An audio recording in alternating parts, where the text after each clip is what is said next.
Hi, I'm Valerie King reporting for Bass City Beat, and I'm here at the Lorenzo Cultural Center located at Macomb Community College's central campus to learn about the More Than Just a Game exhibit. Well, the purpose of the Cultural Center is to provide opportunities to our community to look at exhibits that provide things with respect to what's going on culturally in our community. Also, it's an enrichment opportunity, so we look at certain aspects of our community life, of our heritage, and we kind of bring those to life through exhibits. This is an exhibit that looks at sports and culture and how sports affect our culture. And specifically, it takes a look at character development for people. It kind of incorporates how sports fits into the fabric of our country. Well, we've got several displays that look at the major sports within the community, both professionally, and then we also look at the collegiate aspects of that, and then we even have a little component that looks at high school sports. In addition to that, there's semi-pro and different aspects of sports as it relates to that. We've also got speakers that we have that come in and kind of bring to life the character that's established through the hard work and ethic of sports.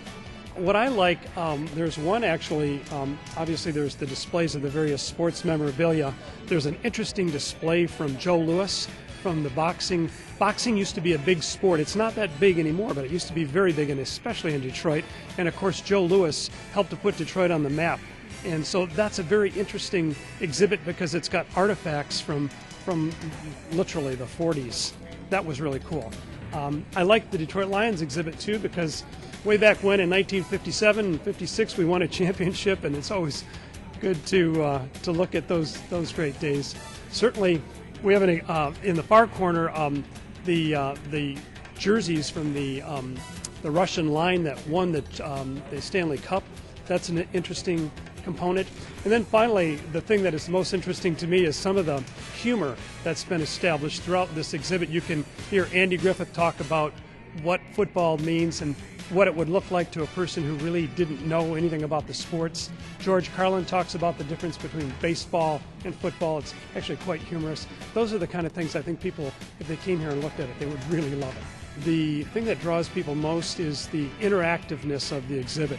I mean, it's one thing to go to an exhibit and look at all these wonderful artifacts, but when you add the speakers and that component to it, then you get a chance to actually talk with someone, and it makes it a more real experience. It makes it come to life. So it's that interactive component that all of our exhibits have that I think draws people here. The More Than Just a Game exhibit is open Wednesday through Saturday from 10 to 4 and Sundays from 1 to 4. The exhibit itself is free to the public and charges a modest fee for a select number of speakers, including Tom Izzo and Joe Dumars. The display will run through November 22nd. I think the whole fabric of Detroit is rich in sports history. In fact, this particular month we have Sports Illustrated. We have the Detroit Tigers on the cover of Sports Illustrated. It talks about what sports has meant to the city of Detroit and the metropolitan area. But from the time of the 30s with Joe Louis, there was the great hockey teams of the 60s. You know, way back when in the 50s when we won football championships. You know, Michigan State. Sports is big in the state. It's big for the Detroit area. We're one of those metropolitan areas that has a football team, a basketball team, a baseball team, and a hockey team. So that's big. Detroit is big in sports. From professional hockey to college football, the More Than Just a Game exhibit featured every bit of Michigan's most important sports teams and memorable moments in history. Come check it out yourself now through November. For Bass City Beat, I'm Valerie King.